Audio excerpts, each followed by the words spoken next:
வரவேற்கிறோம் அன்பு நண்பர்களே. இது நம்பர் ஒன் யார். தமிழ் சினிமாவில் ஒவ்வொரு காலகட்டத்திலையும் இந்த நம்பர் ஒன் அப்படின்ற அரியாசனத்தை அலங்கரித்தது யார் அப்படின்றத மக்கள் கிட்ட கேட்டு அவங்க சொன்ன தீர்ப்பை இந்த அரங்கத்தில் நம்ம பிரதிபலிக்க இருக்கோம். அதுக்கு முன்னாடி நம்ம கேட்டிருந்த ஒரு சில முக்கியமான கேள்விகள், பேசிக்கான கொஸ்டின்ஸ், ரசிகர்கள்கிட்ட சினிமா தரப்பு தெரிஞ்சுக்க விஷயம் என்ன, சினிமாவில் ரசிகர்கள் எதிர்பார்க்கறது என்ன அப்படின்ற பல கேள்விகளை முன்னெடுத்து போயிட்டு இருக்கோம். இன்னைக்கு நம்ம ரொம்பவே முக்கியமான ஒரு கட்டத்தில் இருக்கும்.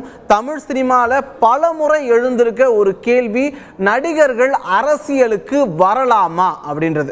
அரசியலுக்கு வர்றதுக்கு எல்லாருக்கும் உரிமை இருந்தாலும் நடிகர்கள் எளிதா வந்துட முடியுது, வர்றத மக்கள் விரும்புறாங்களா இல்லையா அப்படின்ற ஒரு முக்கியமான தலைப்புல தான் இன்னைக்கு நம்ம பேச இருக்கோம். நம்மோடு பேசுறதுக்காக நடிகர் தயாரிப்பாளர் கே ராஜன் அவர்கள் நம்மோடு இணைகிறார். அவர் நிகழ்ச்சிக்கு வரவேற்கிறோம். ரசிகர்களின் பலத்தை பயன்படுத்தி அரசியலுக்கு வரலாமா?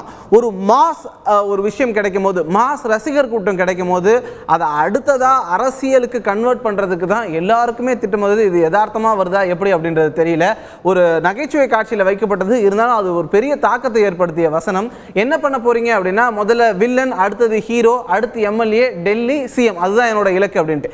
எல்லா நடிகர்களுக்கும் அப்படிதான் ஒரு இலக்கு இருக்கோ அப்படின்ற ஒரு கேள்வி தான் எழுது. அதை தான் நம்ம ராஜன் அவர்களோட பேச இருக்கிறோம். நடிகர்கள் அரசியலுக்கு வர்றத மக்கள் எப்படி பார்க்கறதா நீங்க நினைக்கிறீங்க திரைத்துறையில இருந்து?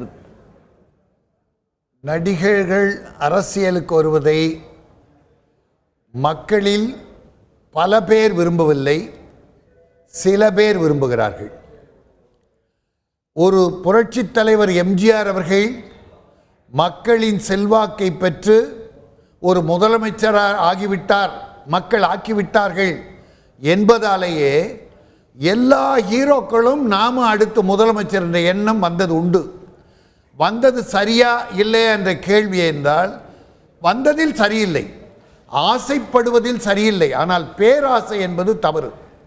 ஆனால் எம்ஜிஆருடைய வந்த வழி, அவர் வறுமையில் வாடிய காலத்திலிருந்து பெரிய ஹீரோவாக நடிக்கிற காலம் வரை அவர் மக்களோடு எப்படி இணைந்திருந்தார், மக்களின் பிரச்சனைகளில் எப்படியெல்லாம் உள்நுழைந்தார், அந்த மக்களின் பிரச்சனைகளுக்கு தீர்வதற்கு என்ன வழிகள் செய்தார், ஏழ்மையில் வாடிய மக்களுக்கு எத்தனை உதவிகளை செய்தார் என்பதெல்லாம் ஒன்று இருக்கிறது. மக்களை எம்ஜிஆர் விரும்பினார், மக்கள் எம்ஜிஆரை ஏற்றுக்கொண்டு இதயத்திலே வைத்தார். Yes, I agree with you. But அரசியலுக்கு வர்றது அப்படின்றது எல்லாரோட உரிமை தான். சாதாரணமாக இருக்க ஒருத்தர் மக்களுக்கு 4 பேருக்கு நல்லது செய்யணும் அப்படின்னு நினைக்கும் போது ஒரு கவுன்சிலர் எலெக்ஷனில் நிற்கிறாங்க.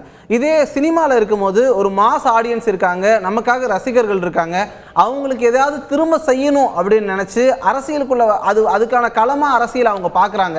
அதை ஏன் நம்ம மறுக்கணும்? இல்லை, அரசியலுக்கு வர்றதோ தேர்தல் நிற்கிறதுல தவறில்லை, அது என் கருத்து. ஆனால் நீ இதற்கு முன்னால் என்ன செய்தாய்? ஒரு எம்ஜிஆர் மட்டும் மைண்டில் வச்சுக்கிட்டு நீ வந்தேன்னா நீ சரியில்லை. ஆனால் நீ அரசியலுக்கு வர வேண்டும் என்று முன்னாலே நினைத்து ஹீரோ ஆன பிறகு நீ ஒவ்வொரு மக்களிடம் சென்று அவர்கள் உதவிகள், அவர் பிரச்சனைகள் எல்லாம் கலந்திருந்தால் அந்த மக்கள் உன்னை நம்புவார்கள். திடீரென நான் எலெக்ஷன் நிற்பேன்னா ஏற்றுக்க மாட்டாங்க. இப்போ சிரஞ்சீவி ஆந்திராவில் நின்றார், ஒரு என்டிஆர் கதை அங்கே வேற. ஆனால் அரசியலில் இப்போ ஒரு கட்சி ஆரம்பித்து சிரஞ்சீவி நின்னார், தூக்கி எறிஞ்சிட்டாங்க. இல்ல, ஒரு சென்ட்ரல் மினிஸ்டர்ன்ற பவர் வரைக்கும் அவருக்கு கிடைச்சது நடிகருக்கான அங்கீகாரம் தானே. ஒரு தனி மனிதராக இருந்தா இந்த அங்கீகாரம் கிடைச்சிருக்க வாய்ப்பு கிடையாது. இல்லை, 20 எம்பி கொடுக்கவில்லை, மக்கள் கொடுக்கவில்லை.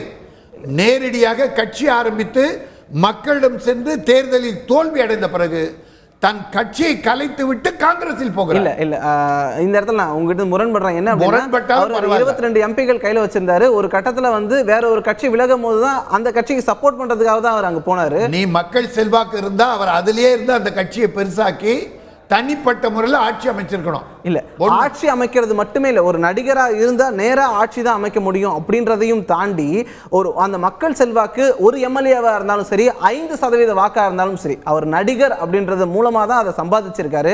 அதை தாண்டி அந்த 5% மக்களும் அவர் மேல வைக்கிற நம்பிக்கை தான். 22 எம்பி அப்படின்றது இட்ஸ் a பிக் திங். அதை அவர் அச்சீவ் பண்ணியிருக்காரு. அதுவும் கூட மக்கள் அவர் மேல வச்ச நம்பிக்கையால தான். ஒரு நடிகர் திரையில ஒரு ஹீரோவா மக்களுக்கு உதவுறதா பார்த்துட்டு மக்கள் அதை அப்படியே நம்புறாங்க அப்படின்றத நீங்க ஏத்துக்கிறீங்களா? இல்லையா? மக்கள் அப்படியே நம்புறாங்கன்றலாம் சொல்லாதீங்க, அது ஒரு எம்ஜிஆருக்கு மட்டும்தான். இதே நம்முடைய நடிகர் திலம் மிகச்சிறந்த நடிகர், உலக மகா நடிகர், அவரும் காங்கிரஸில் இருந்தார். காங்கிரஸ்ல இருந்து அங்கே போட்டு ஏதோ தனி கட்சி ஆரம்பித்தார். தமிழ் தேசிய கட்சி என்னமோ ஒரு எலெக்ஷன் நின்னார். அவர் ஒருவரை தவிர மற்ற அவர் கட்சியில் நின்ன அத்தனை பேரும் டெபாசிட். சிவாஜி கணேசன் சாதாரண மனிதர்ல, முதலில் தமிழர், ஆனால் மிகப்பெரிய மாபெரும் நடிகர். அவரும் மக்களோடு இணைஞ்சு காங்கிரஸ் மூலமா மக்கள்கிட்ட போனவர் தான். ஆனால் அவரையே இந்த மக்கள் வேண்டாம், நீங்க அரசியலுக்கு வேண்டான்னு ஒரு தேர்தல் 1967க்கு அப்புறம் 2015 வரைக்கும் திரைத்துறையும் திரையை சார்ந்தவர்களும் மட்டும்தான் தமிழகத்தை ஆண்டுட்டு இருக்காங்க. இன்னைக்கும் ஆளும் கட்சியும் எதிர்கட்சியும் திரைத்துறை சார்ந்தவர்கள் தான். அதை நீங்க எப்படி பாக்குறீங்க? இன்றைக்கு ஆண்டு கொண்டிருக்கிற ஜெயலலிதா அவர்கள் எம்ஜிஆரால் அடையாளம் காட்டப்பட்டவர்கள். அவங்க நடிகை. ஆனால் பல நடிகை, லதா கூட வந்தாங்க, பல நடிகை அரசியலுக்கு வந்து ஓய்ந்து விட்டார்கள். ஆனால் எம்ஜிஆருக்கு பின்னால் அந்த கட்சியை மிக கட்டுக்கோப்பாக சென்று ஒரு மிலிட்டரி டிசிப்ளின் மாதிரி பண்ணிக்கிட்டு இருக்காங்க அவங்க. ஆனால் அவங்க கட்சியை ஆரம்பிச்சு அது பெருசாக வரல. புரட்சி தலைவர் கொடுத்த சொத்து அது, அதை காத்துக்கிட்டு வர்றாங்க. ஆனால் காங்கிரஸ் மூலமாக வந்த சிவாஜி மக்கள் ஏற்றுக்கொள்ளவில்லை. பாக்யராஜ் வந்தார், டி ராஜேந்தர் வந்தார். என்ன வந்தாங்கன்னா அவங்க ஒரு பேச்சாளராக இருந்தாங்களே தவிர மக்களுக்கு நீ என்ன செஞ்சேன்னு கேட்டாங்க. சார், இன்னைக்கு இருக்க சூழல்ல மக்கள் எந்த அளவுக்கு நடிகர்கள் அரசியலுக்கு வரதை விரும்புறதா நினைக்கிறீங்க? ஒரு பெர்சன்டேஜ் அப்படின்னா உங்களுடைய கணிப்புல என்ன இருக்கும்? மக்கள் ஒரு விடையை சொல்லியிருக்காங்க, அந்த விடையை பார்க்க போறோம். நீங்க திரைத்துறையிலேருந்து என்ன ஒரு பெர்சன்டேஜ் எதிர்பார்க்குறீங்க? நான் பர்சன்டேஜ் கணக்கெல்லாம் எனக்கு தெரியாது. மக்களுக்கு நன்மை நீ செய்திருந்தால் மக்கள் உன்னை ஏற்றுக்கொள்வார்கள். மக்களுக்கு சில ஒரு சினிமா ஃபேவரட்டை வச்சுக்கிட்டே நான் அரசியலுக்கு வருவேன் ஓட்டு போடுவாங்கன்னா நம் மக்கள் அதை ஏற்றுக்கொள்ள மாட்டார்கள். எஸ், திரைத்துறையிலேருந்து வந்திருந்த ஒருவர் கொஞ்சம் அன்எக்ஸ்பெக்டட் தான். நான் எப்படி ப்ரிப்பேர் பண்ணியிருந்தேன்னா அவருக்காக அரசியலுக்கு வரலாம் அப்படின்னு அவர் பேசுவாருன்னா, ஆனால் வந்து பார்த்தீங்க அப்படின்னா அவருடைய கருத்துக்கள் அரசியலுக்கு வரணும் அப்படின்னா நன்மை செய்யணும் அப்படின்றத ஒட்டி தான் இருக்கு. மக்கள் என்ன சொன்னாங்க அப்படின்றத பார்க்கலாம். அரசியலுக்கு நடிகர்கள் வர்றதை மக்கள் ஏற்றுக்கிறாங்களா இல்லையா அப்படின்ற கேள்வியை அவங்க கிட்டேயே வச்சிருந்தோம். அவங்க சொன்னது நடிகர்கள் அரசியலுக்கு வர்றதை ஏற்றுக்கிறோம் அப்படின்ட்டு 49% பேர் சொல்லியிருந்தாங்க. ஏற்றுக்கொள்ள தயாரா இல்லை அப்படின்ட்டு 51% சொல்லியிருக்காங்க. இன்றைய சூழல்ல 2015 நடிகர்கள் அரசியலுக்கு வர்றதை மக்கள் விரும்புறாங்களா அப்படின்னு கேட்டா 51% பேர் இல்லை அப்படின்னு தான் சொல்லியிருக்காங்க. 49% பேர் ஏற்றுக்கொள்கிறோம் அப்படின்றாங்க. இது கொஞ்சம் எதிர்பாராத ஒரு பதில் தான். இருந்தாலும் இதை பத்தி பேசுறதுக்கும் நிறைய இருக்கு. திரைத்துறைக்கும் மக்களுக்கும் இடையில ஒரு கண்ணாடியா நம்ம செயல்பட்டு இருக்கோம். ரெண்டு தரப்புலையும் என்ன நினைக்கிறாங்க அப்படின்றத பேசிட்டு இருக்கோம். மிக முக்கியமான விஷயத்தை இன்னைக்கு நம்ம பேசிட்டு இருக்கோம். நடிகர்கள் அரசியலுக்கு வர்றதை மக்கள் ஏத்துக்கிறாங்களா அப்படின்ற கேள்வியை முன் வச்சிருந்தோம். அதுக்கு என்ன பதில் வந்தது அப்படின்றத மீண்டும் ஒரு முறை பார்ப்போம். நடிகர்கள் அரசியலுக்கு வர்றதை ஏத்துக்கிறதுக்கு 49% மக்கள் தயாரா இருக்காங்க. இல்ல நாங்க ஏத்துக்க மாட்டோம் அப்படின்ட்டு 51% மக்கள் சொல்லியிருக்காங்க. திரைத்துறையிலிருந்து வந்திருந்தாலும் நடிகர்கள் ஏன் வரக்கூடாதுன்னு கேட்பாருன்னு எதிர்பார்த்தோம். ஆனா ஏன் வரணும் அப்படின்ற கேள்வியை ராஜன் அவர்கள் கேட்டிருந்தாரு. இதுக்கு அடுத்து இன்னொரு கேள்வியை முக்கியமா நம்ம எடுத்துட்டு போறோம். அது என்ன அப்படின்னா, திரைத்துறை அப்படின்றது தமிழக மக்களுடைய வாழ்க்கையை இன்ஃப்ளூயன்ஸ் பண்ணுதா, எந்த அளவுக்கு தாக்கத்தை ஏற்படுத்துது? ஒருவேளை சினிமா தான் வந்து மக்களுடைய வாழ்க்கையை வழி நடத்துதா? அரசியல் காரணிகளை நிர்மாணிக்கக்கூடிய ஒரு சக்தியா சினிமா இருக்கும்போது ரசிகர்களையும் தமிழ் மக்களையும் தமிழ் சினிமா வழி நடத்துதா அப்படின்ற ஒரு கேள்வியை கேட்டிருந்தோம். அதற்குண்டான பதில் என்ன அப்படின்றத தான் பார்க்கிறோம். தமிழ் திரைப்பட சமுதாயத்தை வழி நடத்துதா அப்படின்றத கேட்டதுக்கு ஆமாம் அப்படின்னு 68% பேர் சொல்லியிருக்காங்க. இல்லை அப்படின்னு 32% பேர் சொல்லியிருக்காங்க. எங்களுடைய வாழ்க்கையை, எங்களுடைய ஒரு குழுவை வழி நடத்தக்கூடிய ஒரு விஷயமாவே தமிழ் சினிமாவை பார்க்குறாங்க. அதுக்கு வர்த்தா இன்றைய தமிழ் சினிமா இருக்கா அப்படின்றதையும் பேசலாம். சார், மக்கள் என்ன சொல்றாங்க அப்படின்னா 68% பேர் ஆமா எங்களை வந்து சினிமா வழி நடத்துது அப்படின்னு சொல்றாங்க. அவங்களுடைய அன்றைய வாழ்வியலோட அன்றைய பழக்க வழக்கத்தோட சினிமாவை வந்து பெரிய நம்பர்ல வந்து ஹியூஜ் நம்பர்ல வந்து கனெக்ட் பண்ணிக்கிறாங்க. அதுக்கு வர்த்தா இன்னைக்கு தமிழ் சினிமா இருக்கா? இப்போ இந்த 68-32% நான் பார்க்கும்போது நம்ம தந்தி டிவியை நிறைய இளைஞர்கள், ஒரு 25 வயசுக்குள்ள இளைஞர்கள் நிறைய இப்போ பார்த்துக்கிட்டு இருக்காங்கன்னு நினைக்கிறேன். அவங்க தான் இந்த 68% தரப்பும் பார்க்கறாங்க. இதுல எல்லா தரப்பும் இல்ல.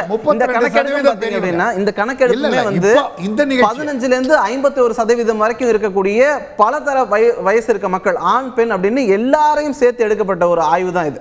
ஒரு தரப்பை மட்டும் எடுத்துக்கல. இதுல வந்து நீங்க சொன்னீங்க அப்படின்னா டெக்னிக்கலா நான் போய் இதுல எந்தெந்த வயசுல என்னென்ன சொல்லியிருக்காங்க அப்படின்ட்டு ஒட்டுமொத்தமாவே எம்ஜிஆரை பார்த்து நிறைய பேர் உள்ள வந்து அரசியலுக்கு வந்தவங்க, சேவை செஞ்சவங்க அப்படின்றவங்க இருக்காங்க. கமலஹாசன் ரசிகர் மன்றத்தை நற்பணி மன்றமா மாத்துங்க அப்படின்னு மாத்திட்டு இன்னமும் கண்தானமும் ரத்த தானமும் செய்யறவங்க இருக்காங்க. ஸோ அவங்க வாழ்க்கையோடைய அடிப்படையா சினிமால இருந்து நிறைய விஷயங்கள் எடுத்துக்கிறாங்க, அவங்கள அது வழி நடத்துறதா தான் நினைக்கிறாங்க. ஸோ இதை கருத்துக்கு உடன்பட்டு தான் நான் ஒவ்வொரு ஆடியோ ஃபங்க்ஷன்லையும் அஜித், விஜய், தனுஷ் போன்ற இப்போது ஹீரோக்களுக்கெல்லாம் ஒரு வேண்டுகோள் விட்டுக்கிட்டு இருக்கேன். நேற்று கூட கிருமி பட ஆடியோ விழாவில் நான் பேசியிருக்கேன்.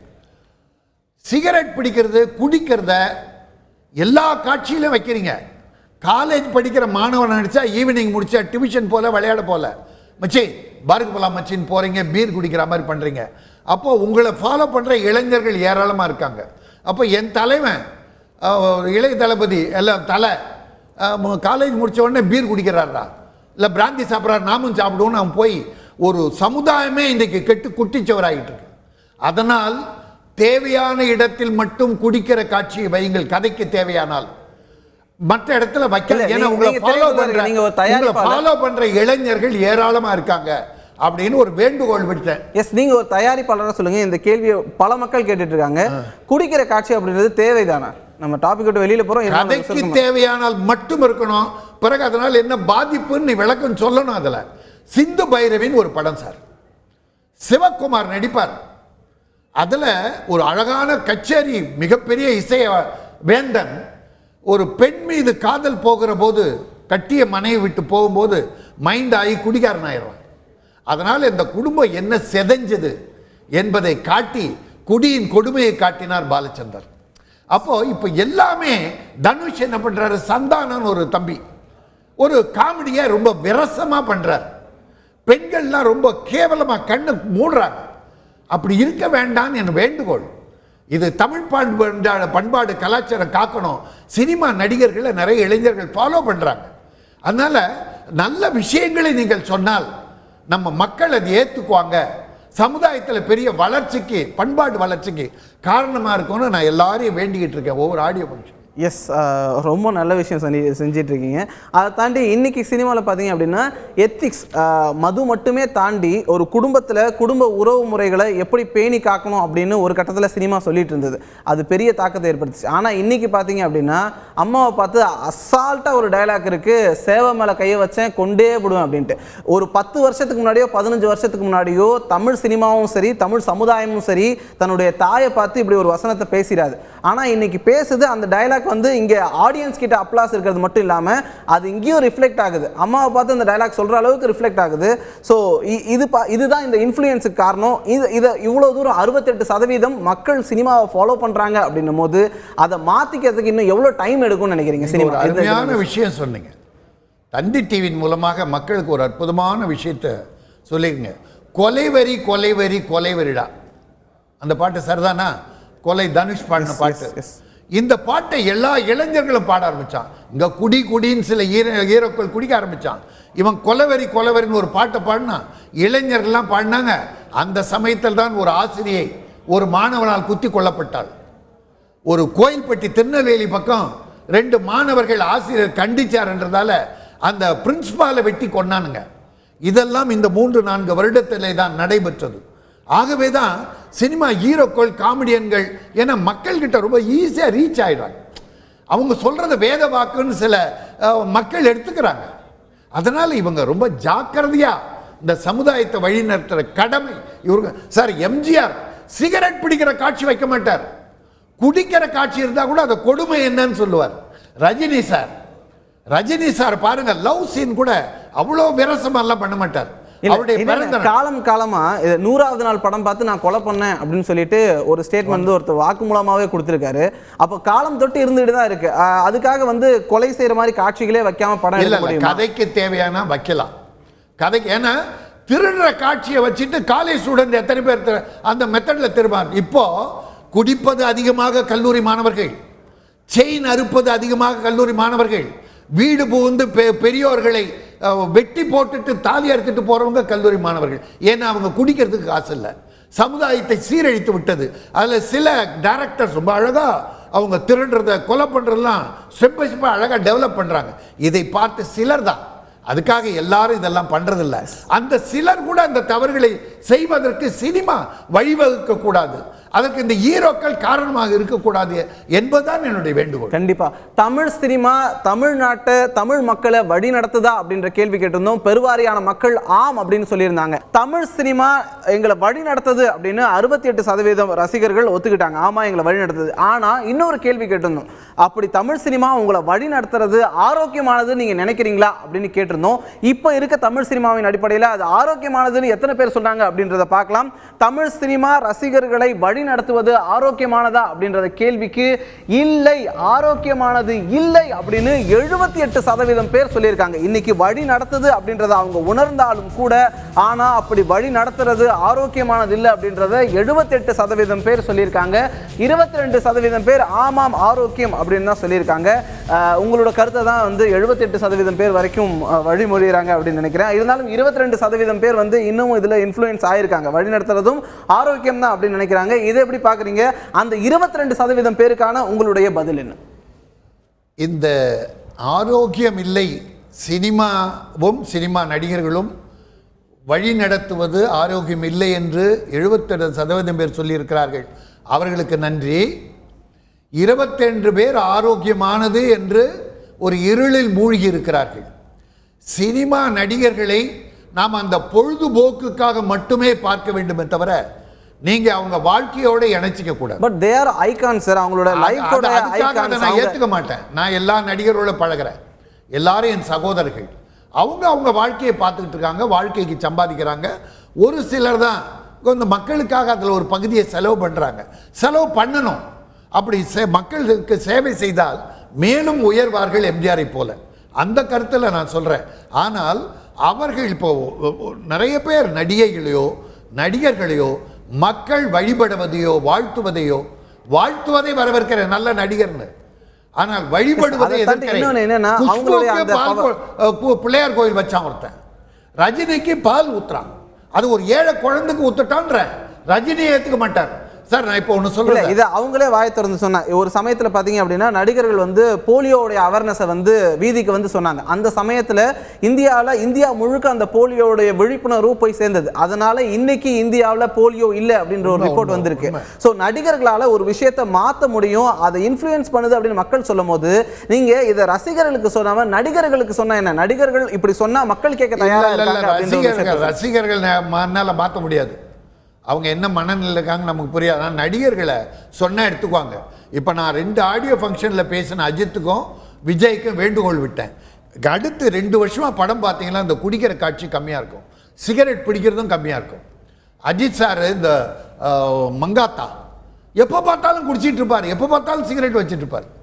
அதை பார்த்த பிறகு தான் நான் வேண்டுகோள் விட்டேன். விஜய் அப்படியே. ஆனால் இப்போ அவங்கெல்லாம் குறைச்சிட்டாங்க. சமுதாயம் கிடக்கூடாது விரும்புகிற ஒரு நல்ல நடிகர்கள் அவர்.